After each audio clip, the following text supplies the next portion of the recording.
street one day. A man came up to me and asked me what the time was that was. Welcome in, and I am reminded as I look through the glass here at J. Morgan Harder, it's Mardi Gras. I almost forgot. It used to be all the time when it was Mardi Gras, Memphis would be playing Tulane. We've been playing them earlier these days. What is the Cleo for? What is that? Cleopatra. Cleopatra. Mm-hmm. And explain the significance of there's Cleopatra. some kind of crew that references Cleopatra down in New Orleans. There's also a King Arthur crew. I had a little hat that said the crew of King Arthur, so I almost wore that one too. So I guess just historical references throughout Mardi Gras. Okay. Well, when is Fat Tuesday? Is today Fat Tuesday? That's right. Wow, okay. So you're going to do this every day? No, Or just I think Fat Tuesday? I think just Fat Tuesday, because I think they've been celebrating up to today, and today's the big blowout, as it were. All right. Well, I'm excited. I've been to a couple of Mardi Gras. I must say I've never had a bad time in a Mardi Gras. That's right. So there you go. Bracketology, by the way, is very encouraging. Mike DeCourcy, our Hall of Famer from the Sporting News, now that the NFL season is over, is going to move to 10:25. He will join us. And baseball. Pitchers and catchers have reported college baseball is underway, and the Tigers' new skipper, Carrick Jackson, wins his first series against Samford. So we'll talk with Tim Doolin for the first time about that.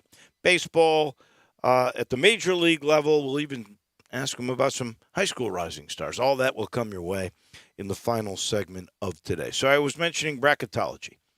The Tigers are in 90 of the 92 brackets, according to bracketmatrix.com. Let me ask you something. Last year, at the same time, the Tigers were on 70 of 115. So, have we lost 23 brackets?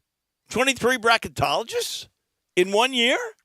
Maybe so. It's a competitive market that they're in, so they must be dropping like flies, it sounds like. I think it's a lot of work, and all these guys change it every day in the last month, and maybe none of them were making money, and they just said, why am I doing this? The last year on 70 of the 115, this time 90 out of 92. Memphis is as high as a 6 seed, the lowest, a 11 seed, except for the two that didn't have them in. The majority is as a 11 seed. If you think about it, there's really no difference whatsoever from 11 or 6. They play each other in the first round. And then you're going to still have the same opponent in the next bracket setup. That's true. I'll be honest with you. I'll take the 11. I'd rather have the 11. I guess if you're a 7, you feel better about yourself because you're a 7. But if you're an 11, you're playing a 6. The ring is the same size for making it. That's exactly right. The difference could be geography. If you're a 6, you're going to stay closer to home. If you're an 11, they could ship you out west like they did last year to Memphis as a 9. So I'll be curious to see exactly how that all plays out. But I'll absolutely take 11 or 6 right now, today. Mark me down. The NBA back set to resume on Thursday. I saw this funny thing. Shane Gilgeous-Alexander, SGA for Oak City, he was asked how you could fix the All-Star game. He goes, I don't know, maybe more incentives. More incentives? The dude's about to make $45 or $50 million a year. Does he really need incentives to play in an All-Star game? Do any of those guys? We should do this. No way you can check this out. What do you think the average All-Star, who, by the way, gets a bonus for making the All-Star game, what is the average All-Star average salary? I'm going to bet it's over $20 million a year for the average guy. It's the top, 30 guys in the league? Yeah, they're saying it's hard to find that stat because what keeps popping up is they make $25,000 a piece for making it. Well, Each player on the winning team receives $100,000, while the runners-up make $25,000. yeah, big deal. Big deal. $100,000 for a half-court shot contest, basically. I bet you the average All-Star, if you add them all up and divide them by the number, I'll bet you it's over $20 million a year. Yeah, and they want more money besides the $100,000 or $25,000 they're making to go on a trip where they're treated like kings. it looks like it would be anywhere from like 25 to 30 million. Okay, even better. I mean, That's a guess, though. That's when SGA said that. I just went, really? Are you kidding me? Oh my gosh. I would do away with the game.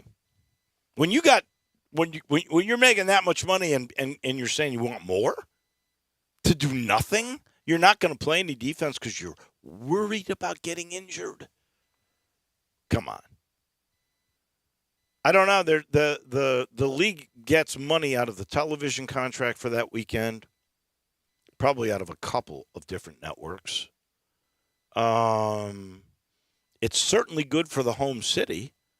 I'll bet you there was a nice economic boost for Salt Lake City. I don't know what the tune of it would be. Kevin Kane would know. But I am very curious to see what the NBA does about it, because I have not heard one media positive review.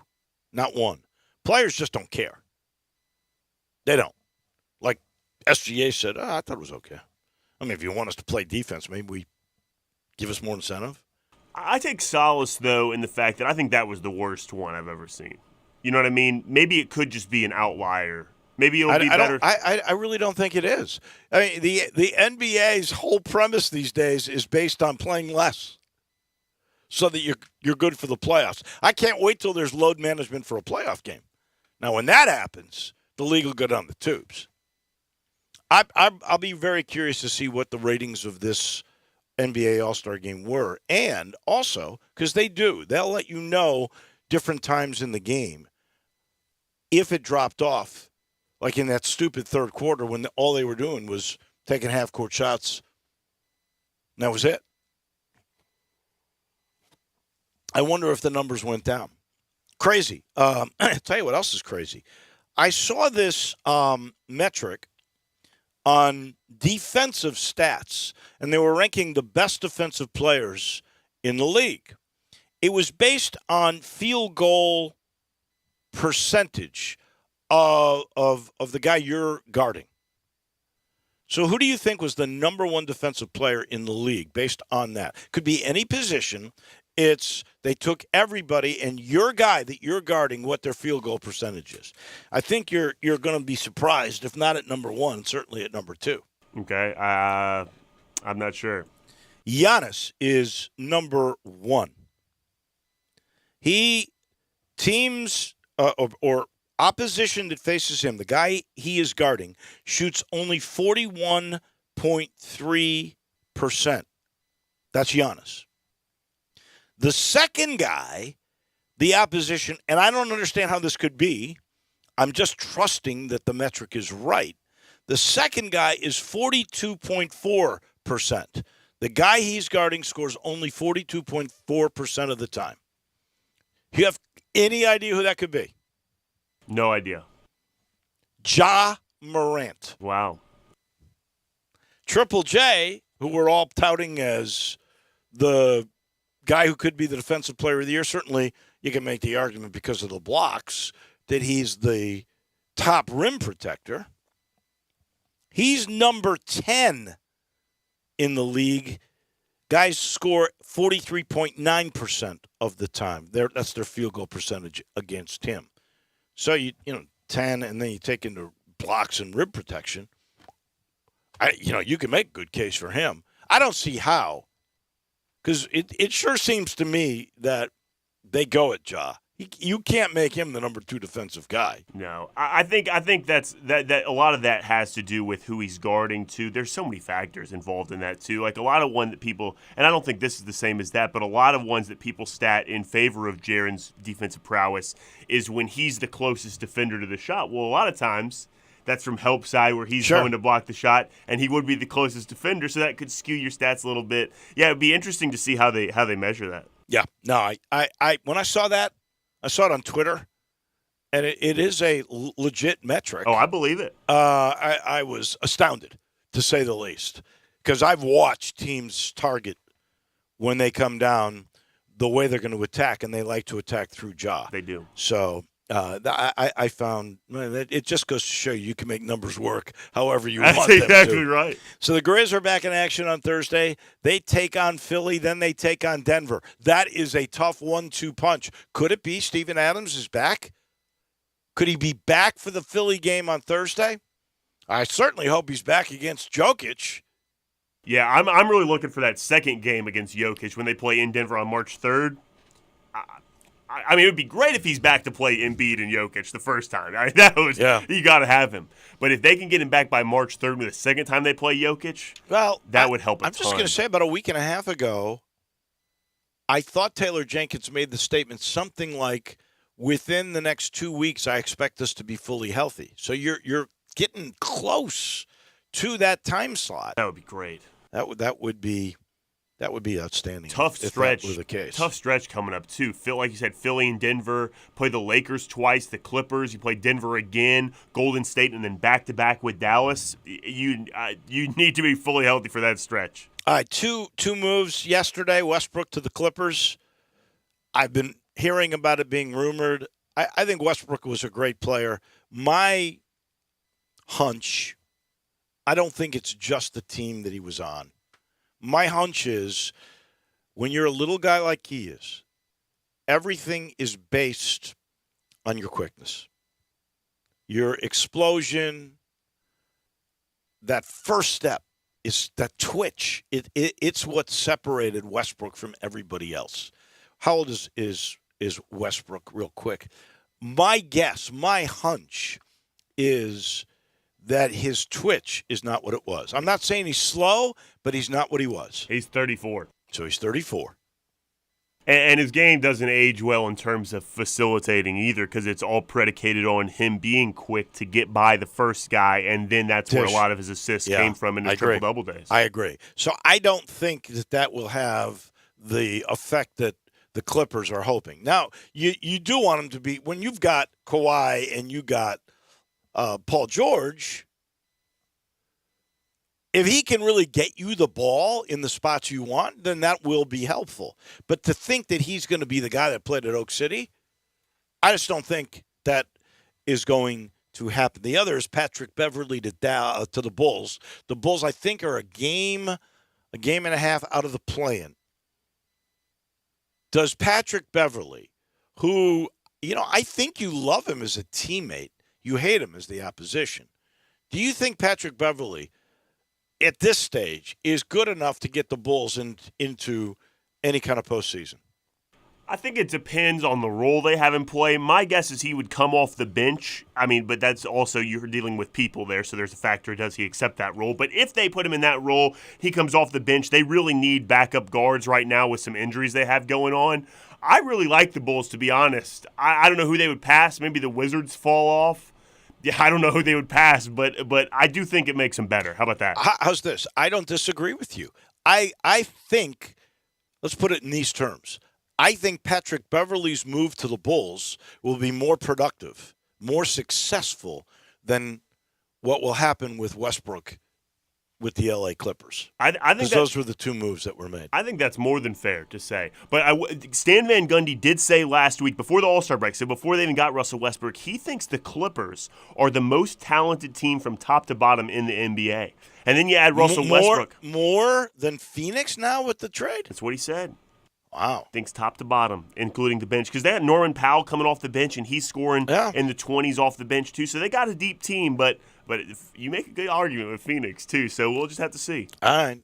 It's going to be fun. 27 games left, and let's see how this whole thing rolls, most people, I think, are predicting that the Grizzlies, who have, 4.5 games on Phoenix, and I think it's 3 games on third place Sacramento. That's right. Most of them are predicting that the Grizzlies will keep the 2 seed. The stretch they got, we're going to know right off the bat with these two. My sense is they will not. I do believe they'll keep home court advantage for the first round. You got to finish in the top 4. I think that will occur, but I don't think they're going to hold on to number 2. But it will be interesting to see. I sure hope they do. We got to mention that we missed a major medal, both of us, yesterday. All right. Shame on us. We get a rust. Apologies. You're already doing that, and you don't even know what I'm talking about. No, but I trust you. I love it when you talk to me that way, especially on Mardi Gras.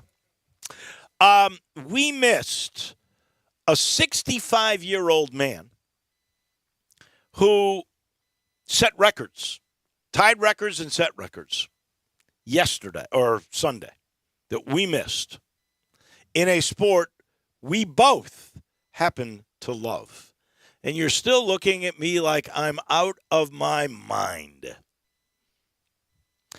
On Sunday, at the Chubbs Classic, which is the Champions Tour, Bernard Langer won for the 45th time. That ties Hale Irwin. He won at age 65 years, 5 months, 23 days. That is the oldest ever winner on the Champions Tour in a sanctioned event. 65 and a half years old.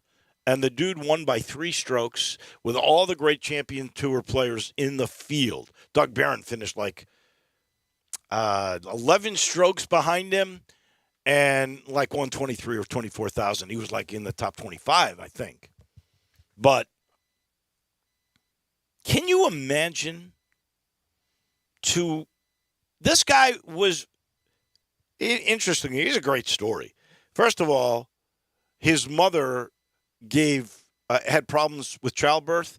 They told her not to get pregnant. They told her to abort him. It's a great story. And she decided not to do that, and, of course, they both survive. Then as a kid, he had this fever. They thought he was going to die, should have died. He makes that. Everybody said when he first came onto the tour, he'd never last because he always had these back issues. Then he found this simple exercise. You take your arms and you put them up against the sides of a door, open door, and you kind of walk through without walking through, but you stretch your back that way. I've done it. I've not had a back issue since I've done it. He found that. He's been able to play. It's crazy. Do you know that he was the very first number 1 player in the world when they came up with the formula for the OWGR back in 1986? I mean, this stuff's incredible. He's won 121 pro tournaments. Now, only 3 on the PGA, but 2 of them were at Augusta. He's got 2 green jackets. 121 pro wins include 42 European PGA Tour wins and now 45 on the Champions Tour. Well, he has dominated the Champions Tour since 2015, 16. I remember seeing him at Regions Traditions 2 years in a row. He just dominates that event. That's that's their Masters event in Birmingham. He's unbelievable. He's 65. But he's still nobody's ever won this old, and now he's 4. I want him to at least beat Hale Irwin's record because records are made to be broken. 45, and he shot 65 at 65. It's crazy. I mean, it says here he shot a 64 in round 1 too. That's incredible. Is that not amazing? It's unbelievable. I don't know how he's done it. He's found the fountain of youth. Speaking of which, real quick, while we're talking golf, Live Tour starts on Friday. On the CW. On the CW. I guess David Faraday's on the broadcast, I think that's right. It's not that I'm boycotting. I'm a PGA guy.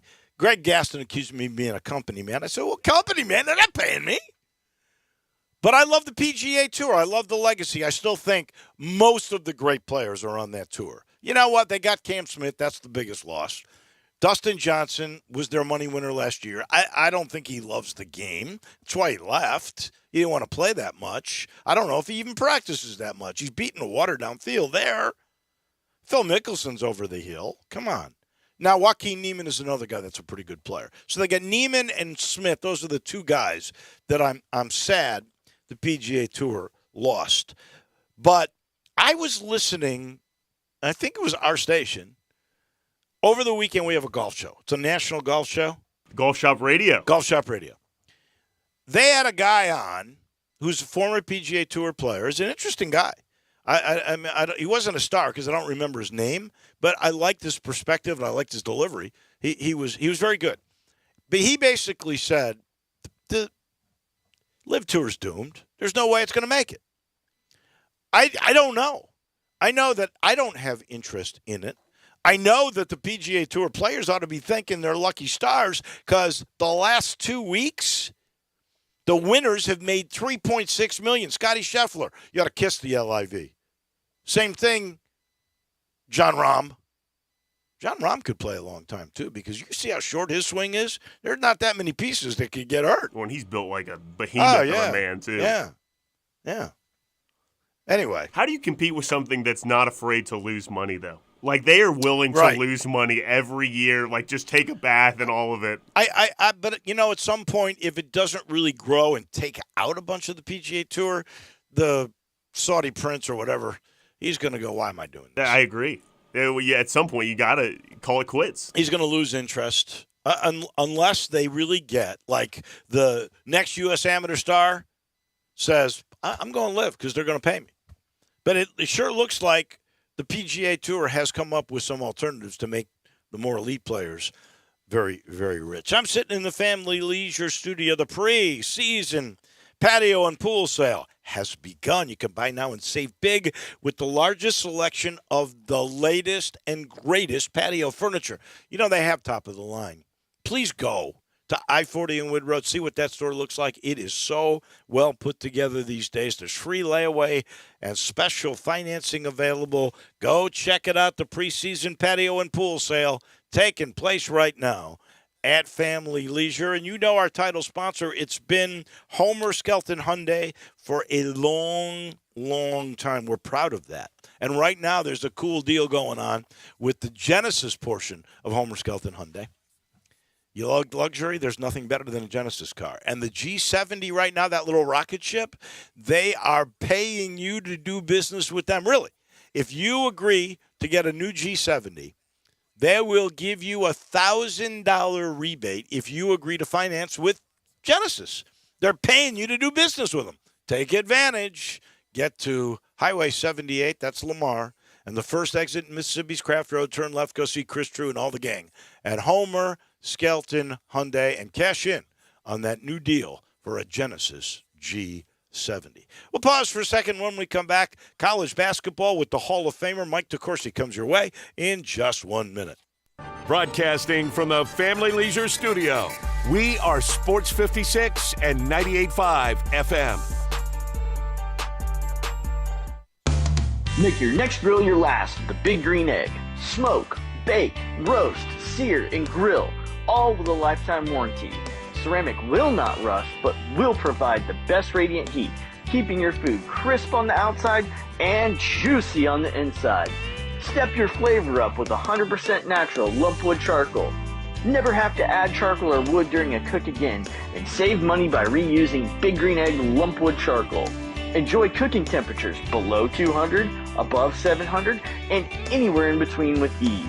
The Big Green Egg is ready to cook in only 10 to 15 minutes. Just ask Big Green Egg users how great the food is. Satisfaction has been our recipe for success since 1974, and our customers are our biggest testament. Come taste the difference with Big Green Egg and make your next grill your last. Available at Hamilton's Fireplace, East Memphis Ace, Cordova Ace, Germantown Hardware, and Garden Spas and Pool.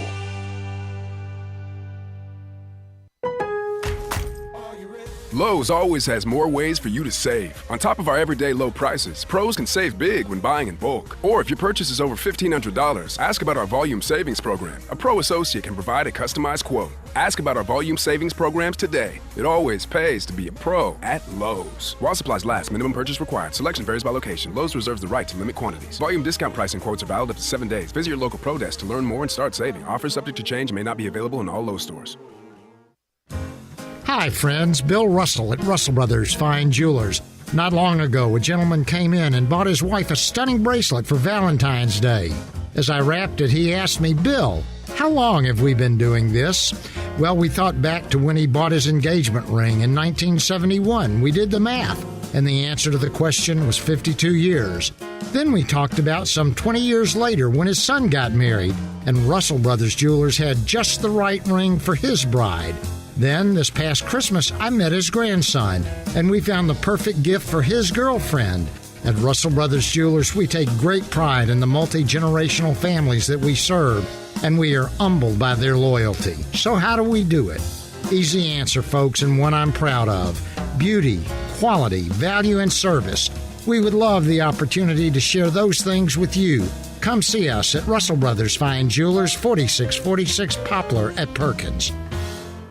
Hi, folks. Bob Burkhardt, Sunrise Buick GMC Truck. Thinking about a new or used car or truck and not sure where to get the most for your money? Listen to what Sunrise has to offer. Over 800 new Buicks and GMCs to choose from with factory rebates up to $1,000 and $15 million used car inventory, specializing in cars and trucks under 15 grand. Bad credit, bankrupt, slow pay, it's okay. At Sunrise, we specialize in secondary finance. The #1 volume Buick GMC dealer in the Mid-South and home of the guaranteed credit approval. Sunrise, Covington Pike, Wolf Chase, and Collierville. Now back to Wolo and Friends on Sports 56 and 98.5 FM, presented by Homer Skelton Hyundai. Here once again is the voice of the Tigers, Dave Woloshin.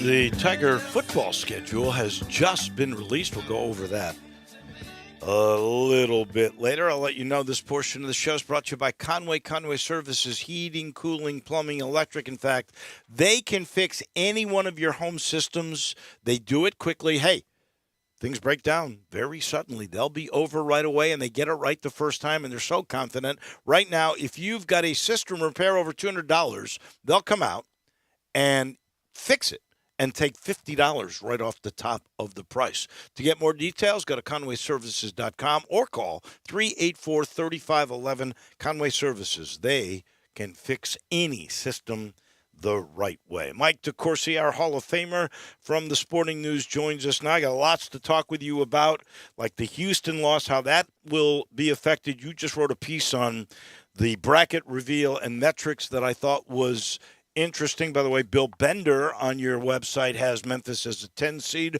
We'll see where you got him. But I wondered, because you write about all things basketball and more, what you thought the NBA All-Star Game was like, and can it be fixed? Well, blissfully, I was doing our Northwestern versus Iowa game on the Big Ten Network on Sunday evening when much of that was going on. I even tweeted somebody that I knew, and I said, "Hey, we got real basketball on if you guys are all complaining." I saw that tweet. I did see clips of it, and it was preposterous. And I don't understand why you would even do that.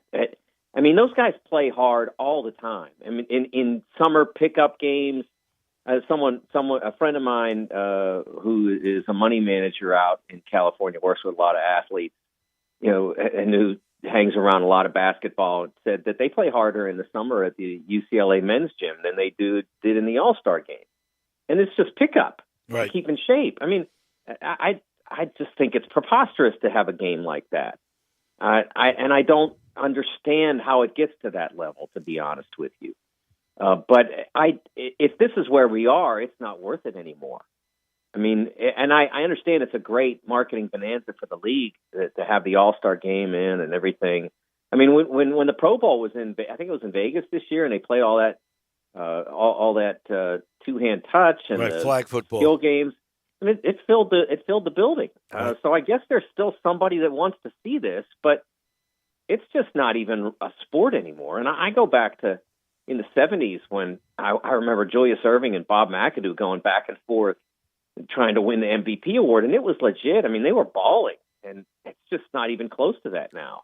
I remember I covered in 1985, my year in Dallas. I covered the All-Star game was at Reunion Arena. That was the year they froze out Michael Jordan, or tried to. And they were playing really hard. I mean, they wanted to win the game. And now this year, they don't play at all. No defense. It was like incredibly embarrassing, in my opinion. And you got a guy like SGA, who's a great young player, and he's saying, well, maybe we play defense if they gave us more incentive. They average 25 or 30 million if you're making the All-Star game. Yes, I don't know what more incentive you could give to those athletes. The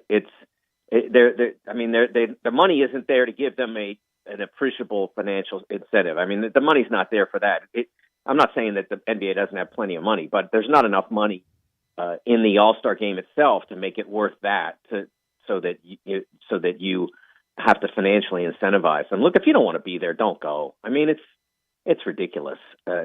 I can't imagine being honored in that way to be called one of the 20 best players in the league and then deciding to show up and not give any effort. It's an insult to the game of basketball. It really is. Yeah, I'm there with you 100%.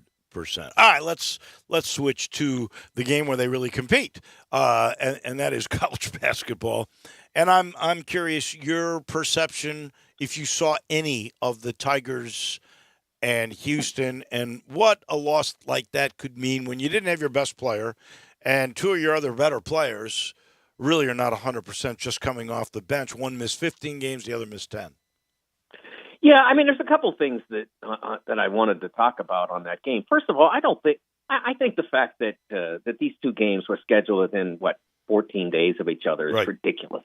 I mean, what the heck is the league thinking? You've got a marquee drama at the end. That's what they're thinking. No, that's terrible. It's bad scheduling to do that way when you know that this is now 3 years running basically that they've been the two best teams in the league. 21, 22, 23, the three best teams in the league. Yes, because the year before that, in 20, Cincinnati was really good still.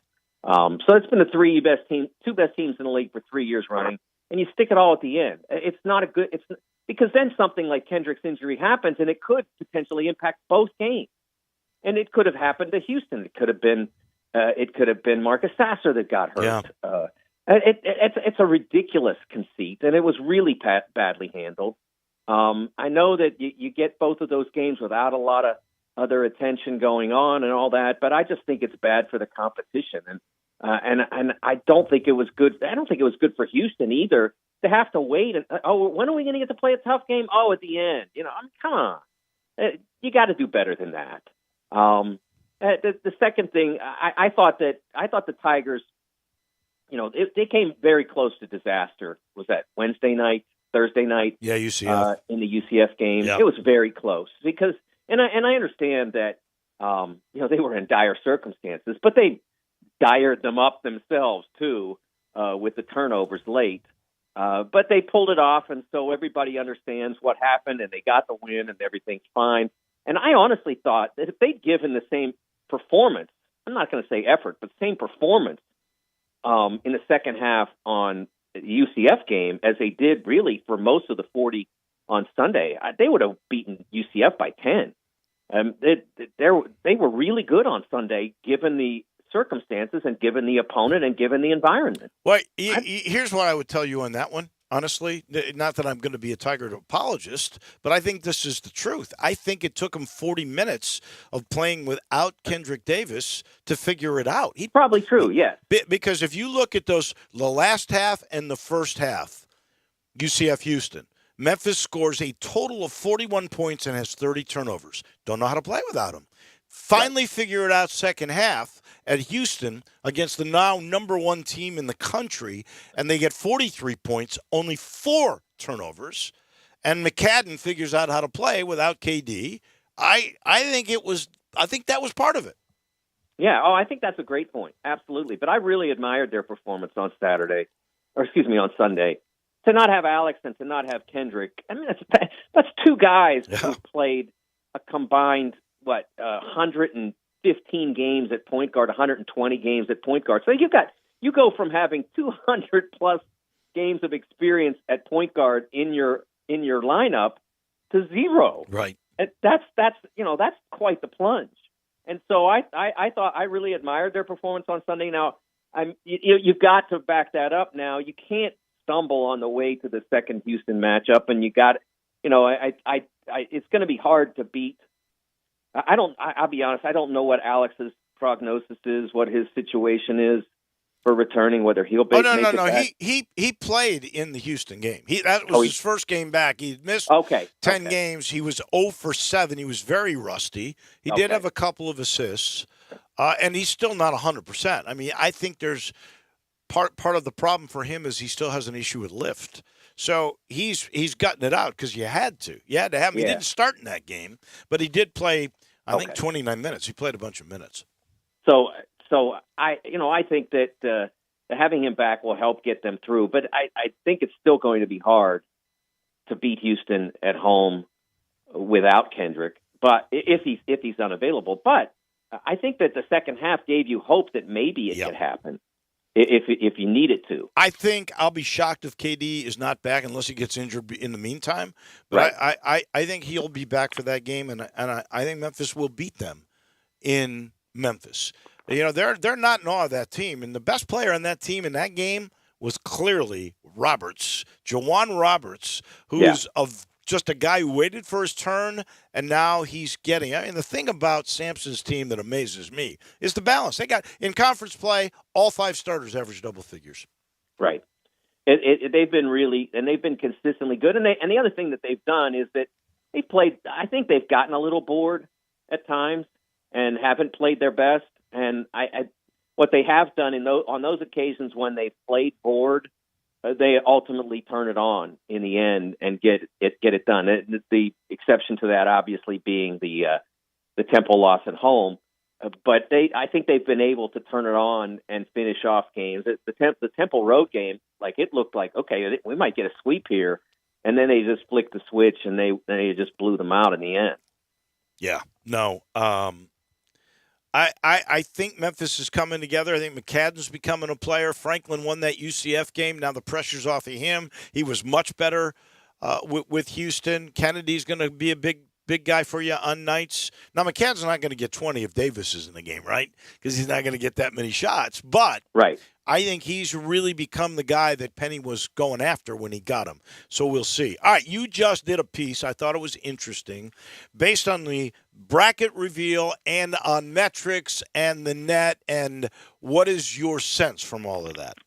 Yeah, I expected increasingly I expect the metrics to have a bigger play in what is decided by the selection committee because there's so much coverage now. There are certain media people who cover college basketball who have elevated Ken Pom to gospel, and I have great respect for the stat work that he does. It's indispensable for me, and it's the best $20, 20 and change I spend every year. But I don't think that any rating is infallible. And maybe some are better than the others, but I don't ride the ratings that hard. But I thought that the committee might come and use Ken Pom to a high degree or something like that. And so when I lined it up at their seed list, 1 to 16, and then I sketched in the numbers for Ken Pom for the net, for strength of record, for a different look at it. Strength of record is ESPN's metric that doesn't factor in point spread. It's just about where you play and who'd you play and what your results were. And I could find very little correlation, honestly, between the numbers that were presented. I mean, they're all in the same ballpark, right? I mean, Alabama's going to be close to the top, and Houston's going to be close to the top, et cetera. But Alabama was the number 1 overall for them, and they were 2 on net and 2 on Ken Pom. And Kansas was number 4 overall for them, and was 7 on net and 7 on Ken Pom. And Texas was number 5 overall, was 9 in each of those. For the 2 predictive metrics, and if you look at it, like Tennessee this is a really fascinating one. Tennessee was their 9 overall seed, so they were the first 3 seed. Tennessee was 3 in net, 4 in Ken Palm, and 14 in strength of record. So there's you can't find a metric that they're tracking that they're pinning it down to. It's all basically the primary thing that you could see is that they were really impressed by big wins and a little less moved by getting blown out and a little less moved by losing to not great teams. Like Alabama still won overall, even though they lost to a sub 500 Oklahoma team by 24 points. Right. It didn't bother them. And so I think that's the thing that they're. But on the other hand, it seemed though perhaps that getting 108 against Georgia and 101 against Vanderbilt did move them. So I think that the positive is their first look. And this is a Jay Billis thing. Jay has always said everybody's going to lose games, but what did you do on your best days? Who did you beat? And that sort of thing. And that's Jay has always been on that side of things, of punishing you less for the things you do poorly and rewarding you more for the things you do great. I like that. I think that is fair. So let's base it on that and your smell test. And you see as much basketball as anybody in the country. You do your own brackets on Fox. Who do you think are the 4 best teams in the country? Because they'd be the 4 top seeds. Well, I think they have the teams. I think they have the teams right. Texas, I think, still could climb in there. I'm a little, I think UCLA was kind of vexed. I know Mick was not happy about the fact they were 8 overall. They were behind Arizona. They have a better quad 1 record.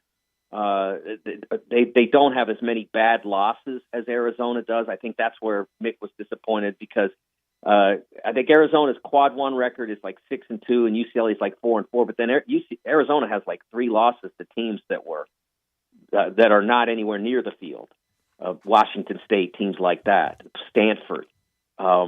That's something UCLA hasn't done. They have beaten the teams that they should beat, but have not had as many opportunities to beat great teams because they schedule Kentucky, and Kentucky's having not their best year.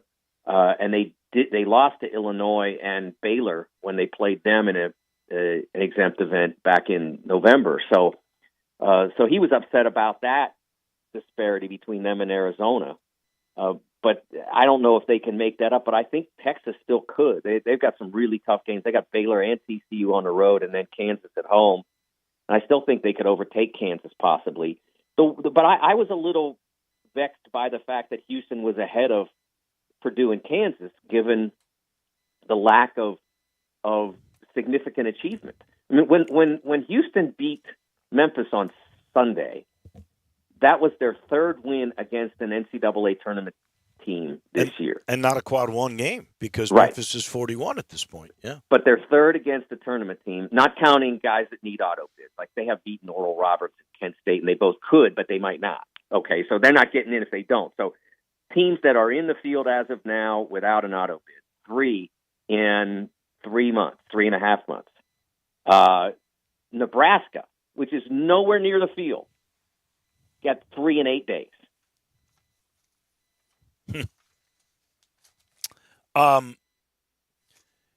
You had Memphis at number 10 last week.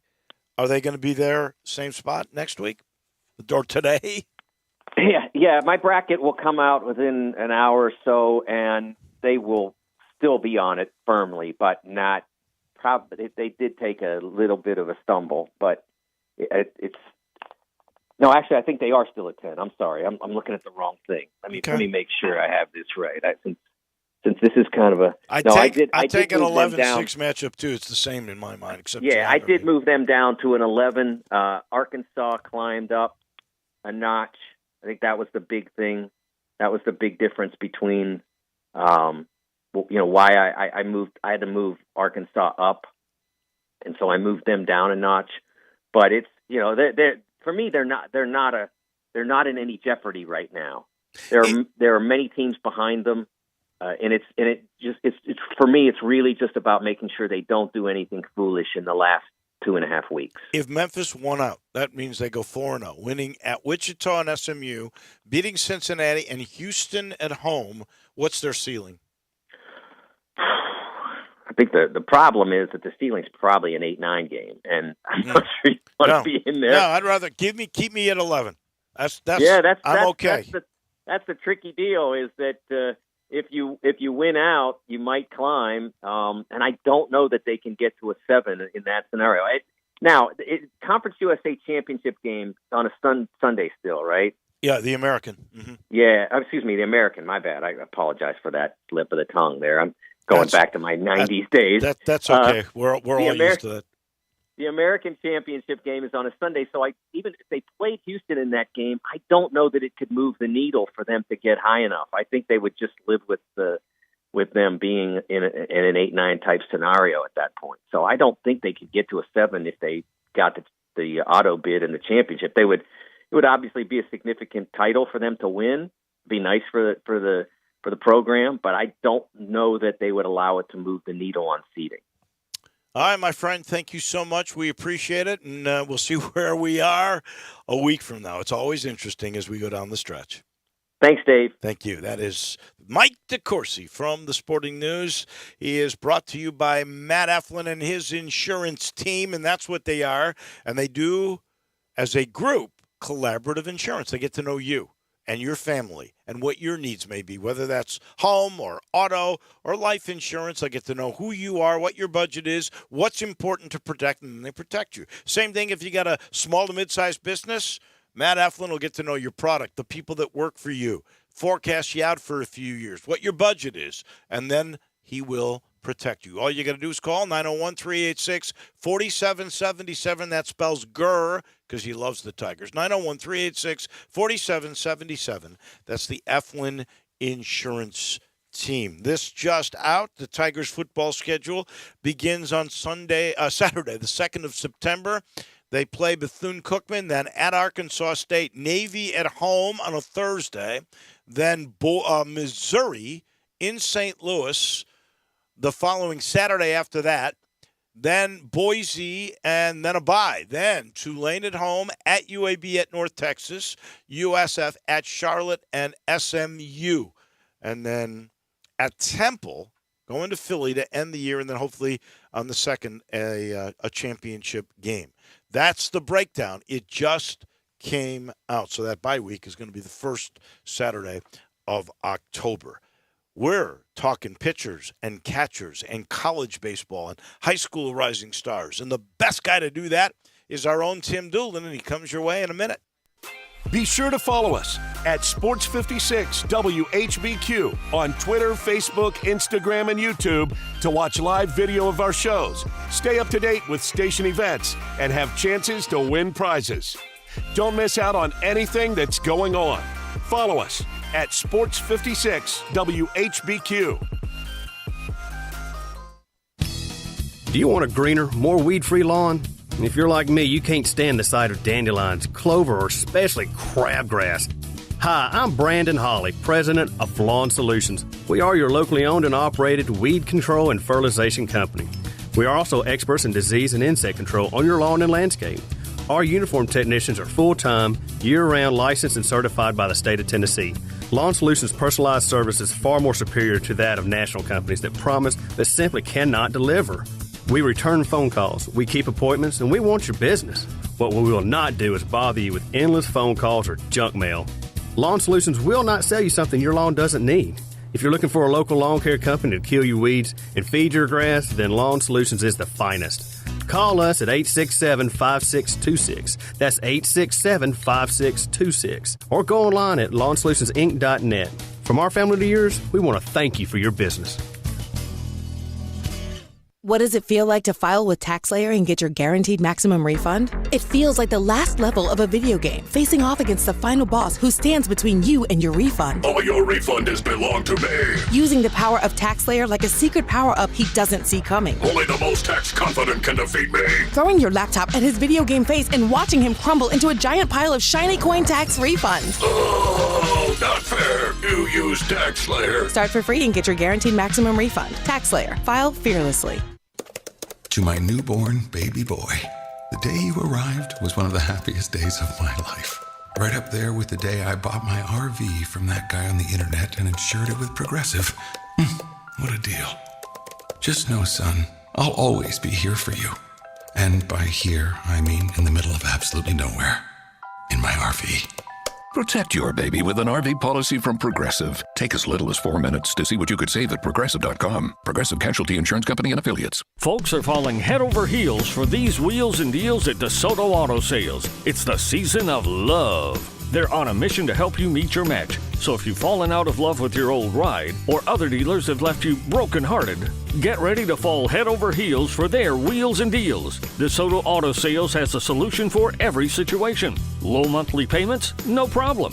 Low down payments? You could drive away for just a couple of bucks down. Trade-ins? DeSoto Auto Sales is paying way more than it's worth, and you could even lower your monthly payment in the process. Broken up over past credit mishaps? DeSoto Auto Sales credit approval process is the best matchmaker. DeSoto Auto Sales will hook you up with banks and lenders who want to approve you. It's time to fall in love, Mid-South, because you'll go head over heels for these wheels and deals when you drive off the lot in your new car for less. But hurry, this deal will fade away faster than first love. See all the wheels and deals at DeSotoAutosales.com. That's DeSotoAutosales.com.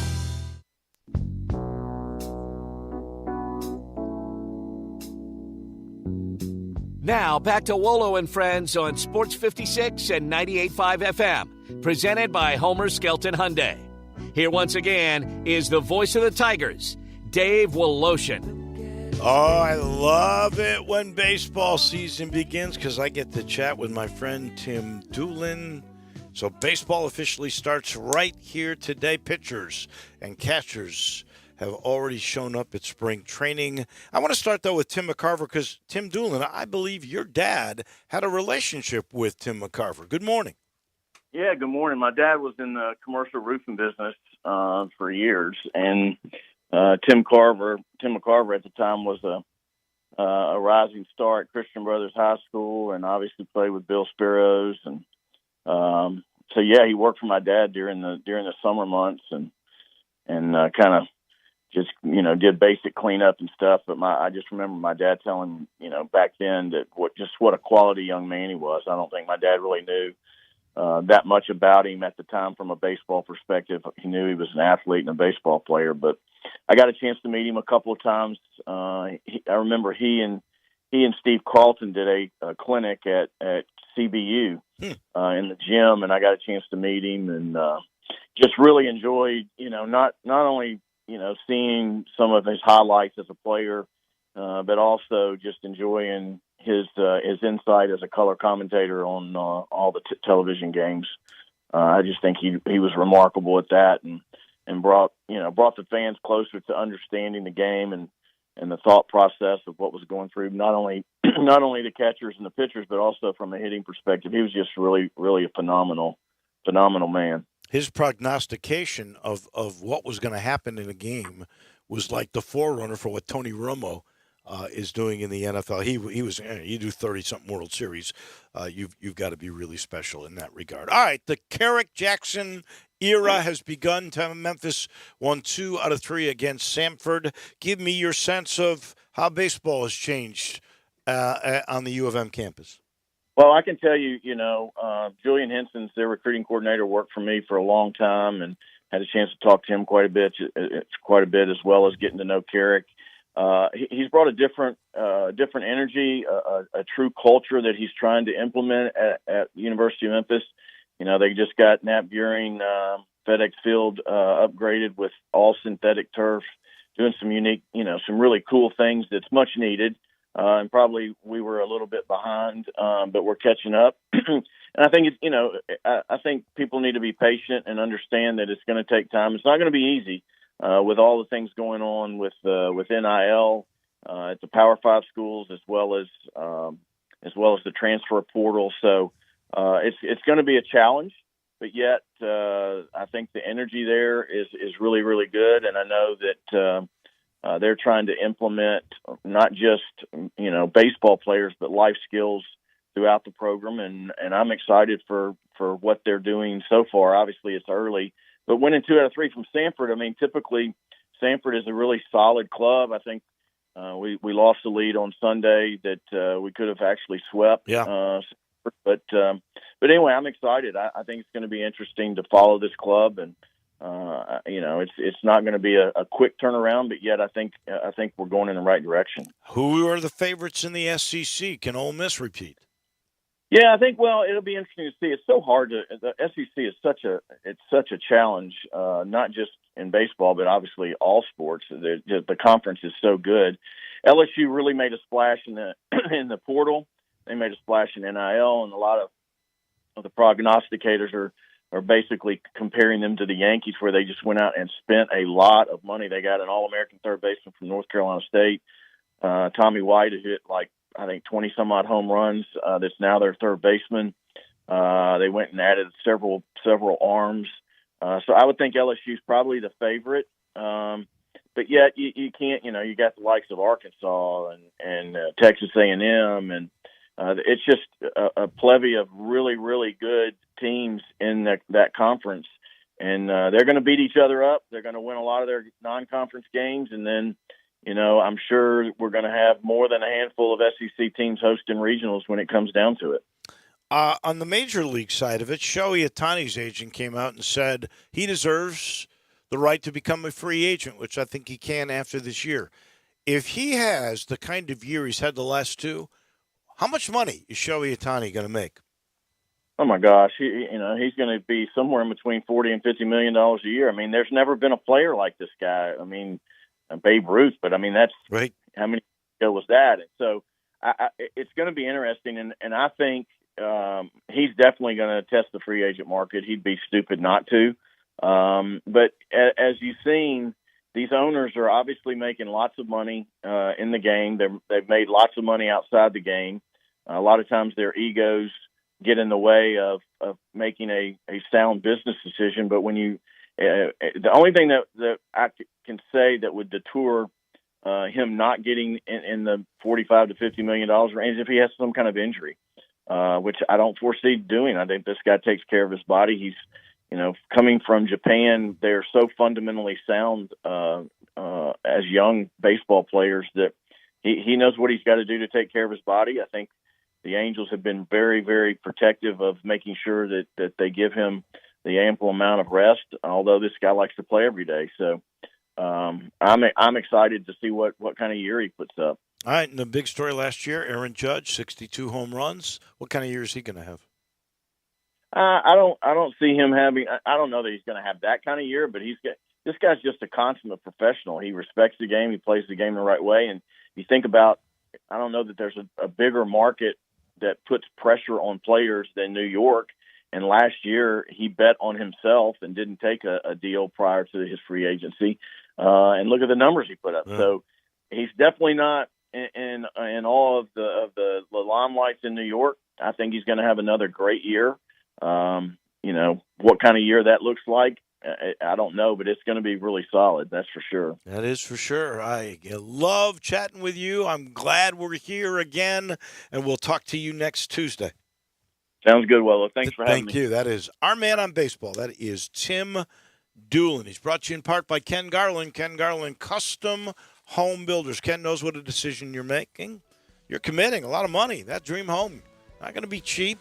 You want the best guy? He's your guy. Go look. Go to kengarland.com.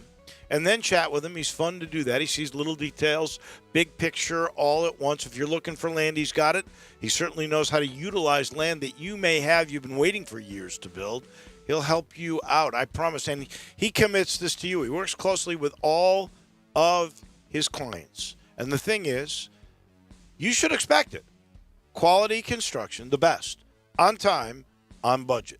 That's what he delivers, and that's what his dad did before him. For 65 years, there's been a Ken Garland custom home builder in this market, and it's still going strong. There's a reason why. Again, check it out and then call 751-1632, Ken Garland Custom Home Builders. Tomorrow, Brett Norsworthy and Ron Higgins. It'll be SEC-ish tomorrow. We'll see you then. Have a great day, everybody.